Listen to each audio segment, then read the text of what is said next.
প্রকল্প বা প্রজেক্ট তৈরি নিয়ে আমাদের স্টুডেন্টসদের ভাবনা চিন্তার অন্ত নেই। কি করে তৈরি করব, কে তৈরি করে দেবে, কেমন করে বানাতে হয়, কি লিখতে হবে, কতটা লিখব, খাতাতে করব না আর্ট পেপারে, হাতে লিখলেই হবে না কম্পিউটারে বানাতে হবে, এরকম হাজারো প্রশ্ন মাথায় আসে। এদিকে স্কুলে প্রজেক্ট জমা দিতে হবে, না হলে রেজাল্ট পাবো না। অনেকে আবার এটা নিয়ে ভীষণ ঘাবড়ে গিয়ে কারোর কাছ থেকে কপি করে বা জেরক্স করে চালিয়ে দেয়। এইসব না করে এসো আমরা নিজেরাই কি করে সুন্দর প্রজেক্ট বানাতে পারি আর কত সহজে তা তৈরি করা যায় সেটা জেনে নিই। আর সেটা জানতে হলে এই ভিডিওটা শেষ পর্যন্ত ভালো করে দেখো। আশা করি তোমরা নিজেরাই সুন্দর প্রজেক্ট বানাতে পারবে আর এর জন্য দুশ্চিন্তাও করতে হবে না। তাহলে এসো শুরু করা যাক।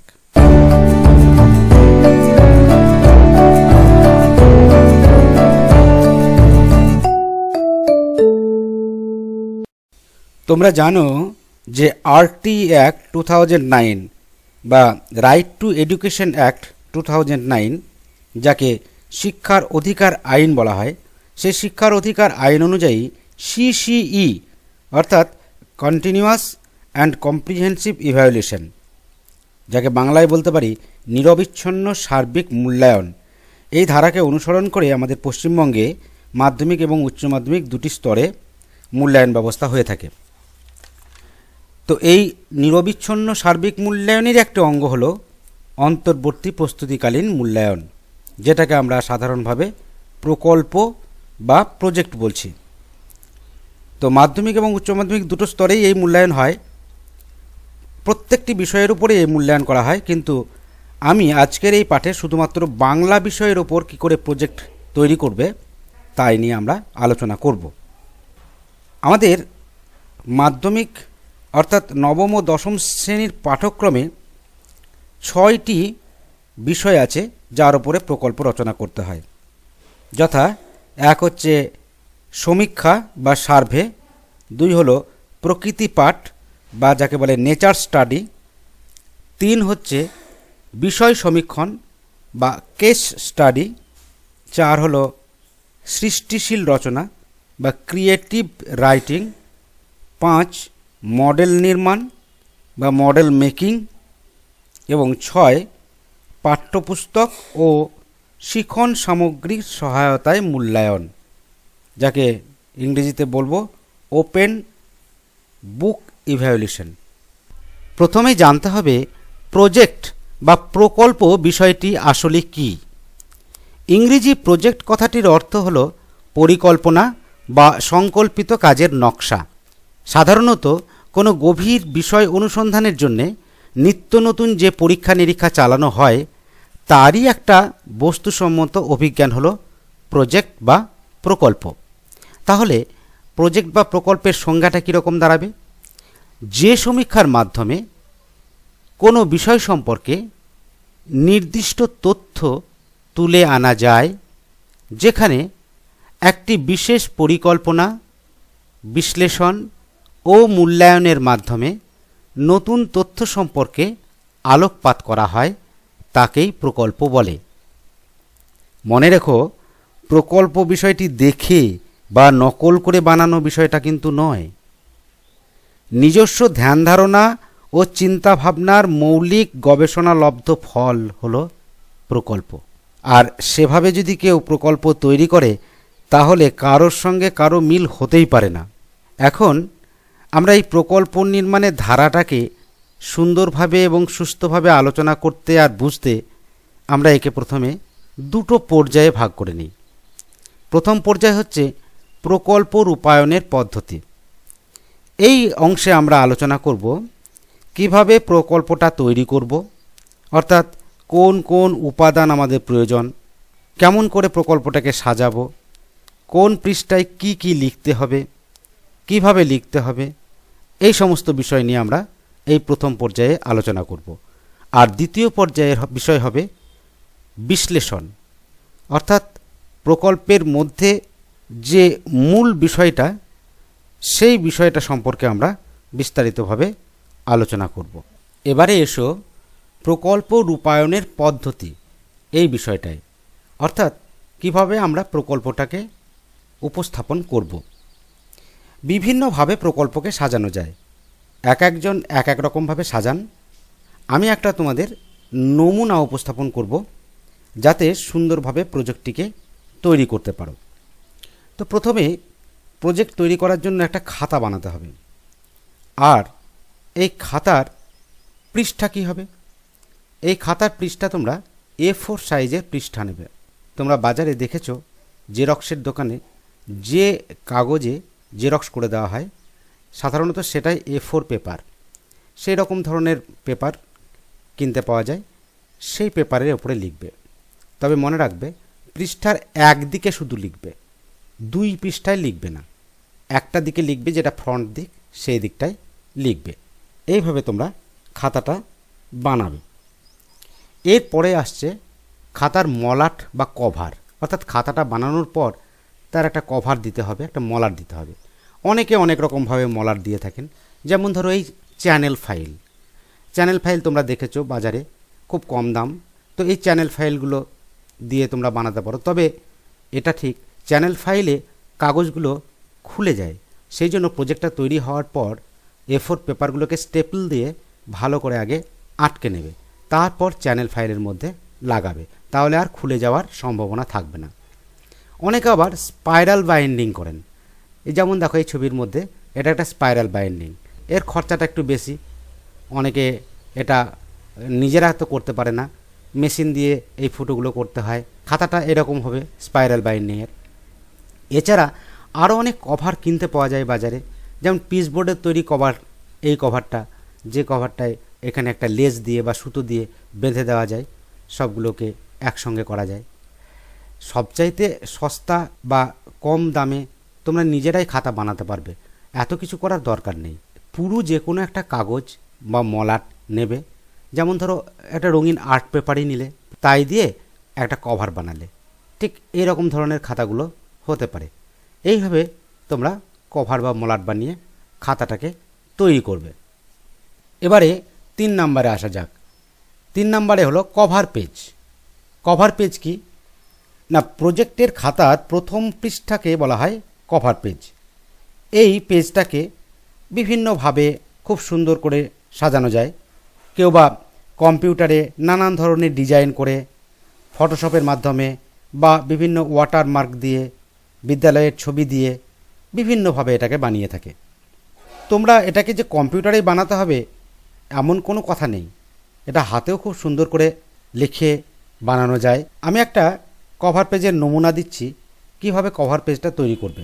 একটা পৃষ্ঠা নেবে, তাতে একটা আউটলাইন করবে, তারপরে লিখবে অন্তর্বর্তী প্রস্তুতিকালীন মূল্যায়ন। এরপরে লিখবে বিদ্যালয়ের নাম, তোমাদের যার যার বিদ্যালয়ের নাম লিখবে। তারপরে লিখবে বিষয় বাংলা, যেহেতু আমি বাংলা বিষয়ের ওপরেই প্রজেক্টটা করছি সেই জন্য লিখবে বিষয় বাংলা। তারপরে লিখবে প্রকল্পের বিষয়। এই প্রকল্পের বিষয় এই জায়গাটায় তোমরা লিখবে প্রকল্পের শিরোনাম, অর্থাৎ কী বিষয়ে তোমরা প্রকল্পটা বানাচ্ছ সেই বিষয়টার নাম দেবে।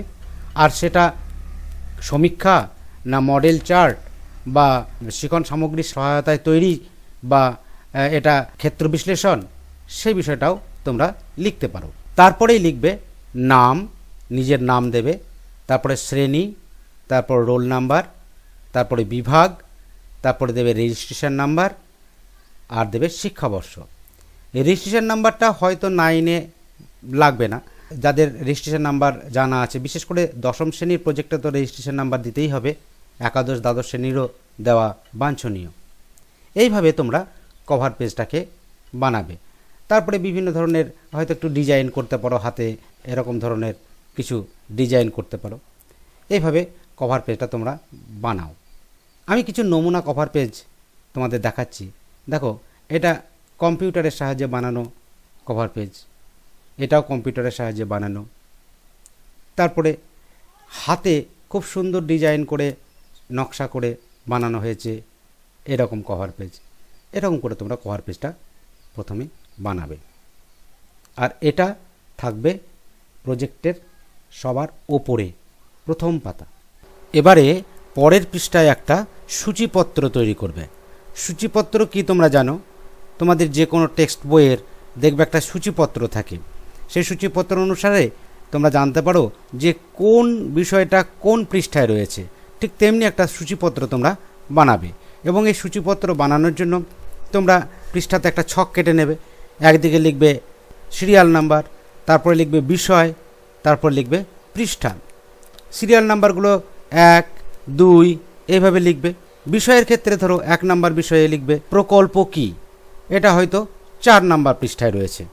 ঠিক তেমনি করে 2 নাম্বার সিরিয়ালে হয়তো আছে উপাদান, উপাদানটা রয়েছে 5 নাম্বার পৃষ্ঠায়। ঠিক তেমনি করে 3 নাম্বার সিরিয়ালে কোনো একটা বিষয় থাকলো, আবার তার একটা পৃষ্ঠা নাম্বার থাকলো। এইভাবে একটা সূচিপত্র তোমরা বানাবে। এরপর পরের পৃষ্ঠায় তোমরা ওপরে লিখবে প্রকল্প কি। এর আগেও আমি তোমাদেরকে বলেছিলাম যে প্রকল্প কি, তোমরা শুধু সেই সংজ্ঞাটাই এখানে একেবারে লিখে দেবে।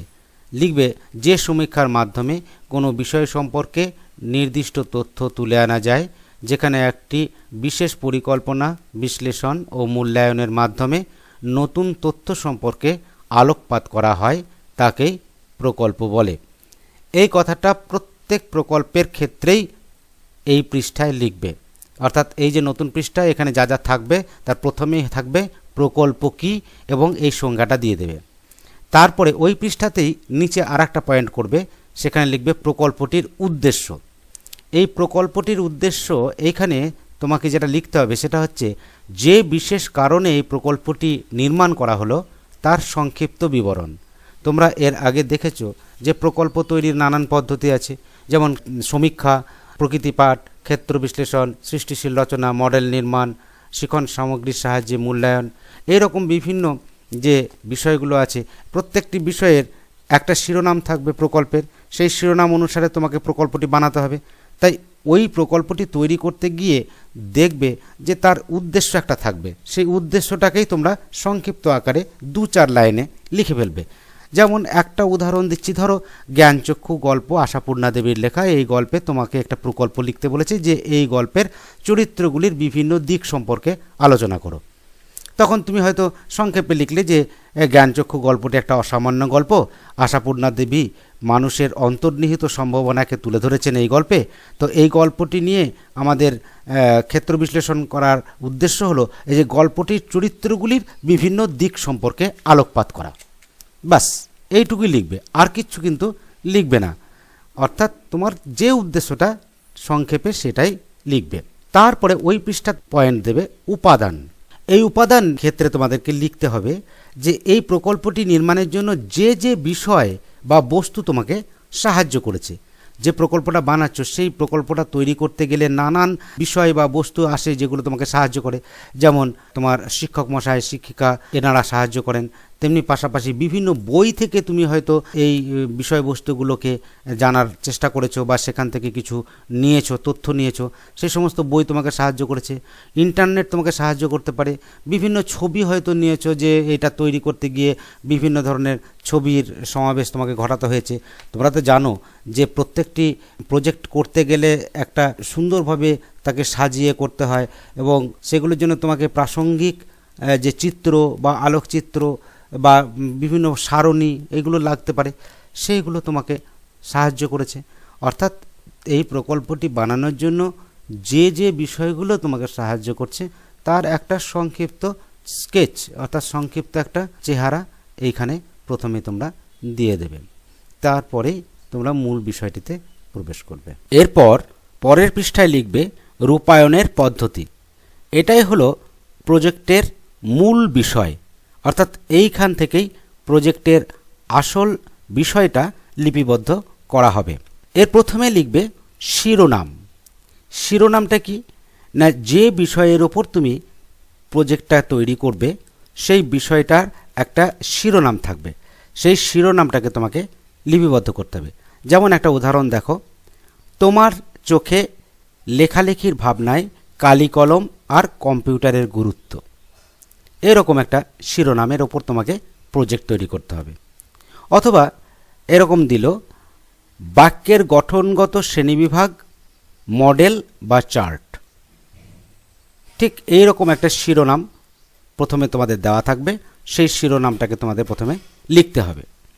তারপরে লিখবে ভূমিকা। প্রত্যেকটি বিষয়ের একটা ভূমিকা বা ইন্ট্রোডাকশান প্রয়োজন, এখানেও তার ব্যতিক্রম হবে না। তাই এক্ষেত্রেও তোমরা একটা ভূমিকা দিয়েই মূল প্রজেক্ট লেখাটা শুরু করবে। ভূমিকা লেখার ক্ষেত্রে সাধারণত সব ক্ষেত্রে একই রকমই লিখবে, তাহলেই ভালো হবে। যেমন একটা আমি নমুনা দিলাম, এরকমভাবে তোমরা লিখবে, অন্তর্বর্তী প্রস্তুতিকালীন মূল্যায়নের বিষয় হিসাবে ডট ডট ডট ডট দিলাম, কারণ এই ডট ডটের জায়গায় তুমি তোমার শিরোনামটা বসিয়ে দেবে।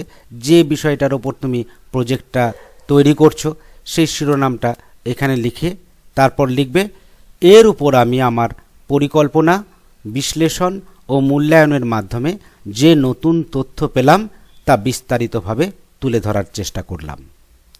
এইভাবে তোমরা এই পাতাটাকে সাজাবে। এবারে পরের পৃষ্ঠায় লিখবে বিশ্লেষণ বা ব্যাখ্যা। এই অংশে প্রকল্পের সামগ্রিক তথ্যের বিস্তারিত বিশ্লেষণ করা হয়। এটি সম্পূর্ণ করতে একাধিক পৃষ্ঠা লাগবে। প্রতিটি পৃষ্ঠার নাম্বার দেবে, 1, 2, 3 এইভাবে নাম্বার দেবে। প্রথমে প্রকল্পটাকে কয়েকটা অনুচ্ছেদে বিষয় পরম্পরা অনুসারে সাজাবে। প্রয়োজনে পয়েন্ট দিয়েও করতে পারো। যেমন ধরো কোনো চরিত্র বিশ্লেষণের ক্ষেত্রে এরকম পয়েন্ট দেবে, চারিত্রিক গুণাবলী, বীরত্ব, ধৈর্য, স্নেহপরায়ণতা ইত্যাদি। আবার যদি ধরো কোনো প্রবন্ধ বা প্রকৃতি পাঠের প্রকল্প তৈরি করতে হয় বা সমীক্ষার ক্ষেত্রে যেখানে যেমন পয়েন্ট হবে ঠিক তেমনি তেমনি পয়েন্ট দিয়ে দিয়ে এগুলোকে সাজিয়ে নেবে। এই অংশে লিখবার আগে তোমাদেরকে বিভিন্ন বই অনুসরণ করতে হবে। প্রয়োজনে শিক্ষক শিক্ষিকার সাহায্য নেবে। কোনো কোনো মনীষীর উদ্ধৃতি প্রসঙ্গ অনুসারে দিতে পারো। বাগধারা, উপমা, অলঙ্কার সব কিছুই যথাযথ প্রয়োগ করতে পারলে ভালো হয়, তবে বেশি ভারাক্রান্ত করে দুর্বোধ্য করে তুলো না। সহজ ও সরল ভাষা আর মান্য চলিত ভাষার প্রকল্পটা লিখতে চেষ্টা করবে। মোট কথা, নানা বইপত্র, ইন্টারনেট প্রভৃতির সাহায্যে তথ্যগুলো সংগ্রহ করে গুছিয়ে লেখার চেষ্টা করবে। আমি এই প্রসঙ্গে কয়েকটা গুরুত্বপূর্ণ নির্দেশ তোমাদেরকে দিচ্ছি, যেগুলো অনুসরণ করলে লেখার মান ভালো হবে। যেমন ধরো, ক, সমস্ত বিষয়টিকে কয়েকটি অনুচ্ছেদে ভেঙে নিয়ে বা আলাদা আলাদা পয়েন্ট করে লিখতে হবে। খ, এর ভাষা হবে সহজ ও সরল। গ, দরকারে সুনির্দিষ্ট ছবি, চার্ট, সারণী, নকশা, উদ্ধৃতি, সমালোচকের মন্তব্য, উদাহরণ ইত্যাদি দিতে হবে। ঘ, সুন্দর হাতের লেখা ও বিভিন্ন রং আকর্ষণীয় করে তোলে। এক্ষেত্রে তোমরা বিভিন্ন রং পেন্সিল, স্কেচ পেন ইত্যাদিগুলো ব্যবহার করতে পারো। চার্ট বা মডেল নির্মাণের জন্য আলাদাভাবে আর্ট পেপার, থার্মোকল, পিচবোর্ড বা অন্যান্য বস্তু ব্যবহার করতে হবে। তোমরা মডেলটা যদি বানাতে চাও, কী হিসেবে মডেল বানাবে সেরকম বস্তু দিয়ে তোমরা মডেল বানাবে। চার্টের ক্ষেত্রে আর্ট পেপারে সুন্দর করে চার্ট বানাবে, সেইভাবে বানিয়ে নিয়ে যাবে। খাতাতেও লিখতে হবে, প্লাস এগুলোও একটা করতে হবে। আর ওই চার্টটা কীভাবে বানালে সেই অংশটাই এই বিশ্লেষণ ব্যাখ্যা অংশে লিখতে হবে। বা মডেলটা কিভাবে তৈরি করলে এই মডেলটা কী প্রয়োজনে লাগবে, এর গুরুত্বটা কী, এই বিষয়গুলো বিশ্লেষণ বা ব্যাখ্যা এই অংশে তোমরা সেইভাবে লিখবে। চ, পৃষ্ঠাগুলোতে চারিদিকে মার্জিন দিয়ে স্পষ্ট ও পরিচ্ছন্নভাবে লিখতে হবে। ছ, বানান ভুল, অহেতুক কাটাকাটি, একই কথা বারবার লেখা ইত্যাদি করা কিন্তু চলবে না। এই সমস্ত বিষয়গুলোকে মাথায় রেখে বিভিন্ন বইয়ের সাহায্য নিয়ে তোমরা এই প্রকল্পের মূল বিষয়টিকে যথাযথভাবে একটা জায়গায় খসড়া তৈরি করবে। তারপর সেটাকে মূল খাতাতে সুন্দর করে সাজিয়ে লিখবে। তাহলেই তোমাদের প্রজেক্টটা খুব সুন্দর এবং উন্নত মানের হবে। এরপরে শেষে একটা পয়েন্ট উপসংহার দেবে। এই উপসংহার অংশে সংক্ষেপে মূল বিষয়বস্তুটিকে লিখবে। প্রয়োজনে কি কি নতুন তথ্য জানতে পারলে তাও লিখতে পারো। এইভাবে মূল বিষয়টাকে কয়েকটা পৃষ্ঠার মধ্যে ঠিকমতো লেখার পর অন্য একটা পৃষ্ঠায় চলে যাবে। এই পৃষ্ঠায় তোমরা লিখবে গ্রন্থপঞ্জি বা তথ্যসূত্র, যাকে ইংরেজিতে বলে বিবলিওগ্রাফি। তো গ্রন্থপঞ্জি বা তথ্যসূত্রটা কি না, তুমি এই প্রকল্পের কাজটি করতে গিয়ে বিভিন্ন পুঁথির সাহায্য নিয়েছো। যে সমস্ত বই বা পুস্তকগুলো তোমাকে এই প্রকল্পের কাজে সাহায্য করেছে তাদের একটা লিস্ট তুমি তৈরি করবে এবং সেইগুলো এইখানে লিখে দেবে। তোমাকে অনেক বই সাহায্য করতে পারে, ইন্টারনেট সাহায্য করতে পারে। কিভাবে তুমি এই তথ্যগুলো সংগ্রহ করেছো, কে কে তোমাকে সাহায্য করেছে, শুধু সেই লিস্টটা এখানে লিখে দেওয়া দরকার। যেমন ধরো একটা উদাহরণ দিচ্ছি, কলিঙ্গ দেশে ঝড় বৃষ্টি এই কবিতাটার অবলম্বনে তোমাদেরকে একটা প্রকল্পর কাজ দেওয়া হয়েছে যে মধ্যযুগের কবি, কাব্য ও কবিতা এই নিয়ে একটা প্রকল্প তৈরি করতে হবে। সেই প্রকল্পটা তৈরি করতে গিয়ে তুমি যে যে বইয়ের সাহায্য নিয়েছো, আমি একটা নমুনা দিচ্ছি। আকর পুস্তক, কী কী আকর পুস্তক পেয়েছি না, 1 নম্বর সুকুমার সেন বাঙ্গালা সাহিত্যের ইতিহাস, আনন্দ প্রকাশন, এই পুঁথিটার সাহায্য নিয়েছি। 2 নম্বরে অরবিন্দ পোদ্দার মানব ধর্ম ও বাংলা কাব্যে মধ্যযুগ। এছাড়া আমি হয়তো আরও কিছু সহায়ক পুস্তক নিয়েছি, লিখলাম সহায়ক পুস্তক ডক্টর অমল পাল বাংলা শিক্ষক, ছায়া প্রকাশন। 2 নম্বরে লিখলাম সাহিত্য বিচিত্রা রায় ও মার্টিন, অর্থাৎ রায় মার্টিন সম্পাদিত সাহিত্য বিচিত্রা এই সহায়িকা গ্রন্থটি তোমাকে সাহায্য করেছে। 3 নম্বরে লিখলে চণ্ডীমঙ্গল উইকিপিডিয়া, তুমি ইন্টারনেট থেকে সার্চ করেছো উইকিপিডিয়া চণ্ডীমঙ্গল এবং তার ইন্টারনেট অ্যাড্রেসটা ইউআরএলটা হয়তো দিয়ে দিলে। এইভাবে গ্রন্থপঞ্জি বা তথ্যসূত্রটা লিখবে। এবারে পরের পাতায় লিখবে কৃতজ্ঞতা স্বীকার। এটি প্রজেক্টের শেষ পৃষ্ঠা হবে। কৃতজ্ঞতা স্বীকার অর্থাৎ তুমি যার বা যাঁদের তত্ত্বাবধানে এই প্রজেক্টটা সম্পূর্ণ করেছো তাদের প্রতি তোমার কৃতজ্ঞতা বোধ জানানো। লিখবে আমি আমার শিক্ষক বা শিক্ষিকা, এখানে একাধিক শিক্ষক বা শিক্ষিকা হতে পারেন, তাই আমি এখানে একটু ডট ডট দিয়ে দিলাম। এই জায়গায় তাদের নাম দেবে, লিখবে কে আমার আন্তরিক ধন্যবাদ জানাই। তিনি এই প্রকল্পটি রূপায়ণের ব্যাপারে সর্বতোভাবে আমাকে সহযোগিতা করেছেন, বহু মূল্যবান পরামর্শ ও তথ্য দিয়ে আমাকে সাহায্য করেছেন। এজন্য আমি তাঁর বা তাঁদের কাছে আন্তরিকভাবে কৃতজ্ঞ। এবার একটা তারিখ দেবে, যে তারিখে তুমি প্রজেক্টটা জমা দেবে সেই তারিখটা এখানে বসাবে আর শিক্ষার্থীর স্বাক্ষর লিখবে, এখানে তোমার নিজস্ব সই হবে।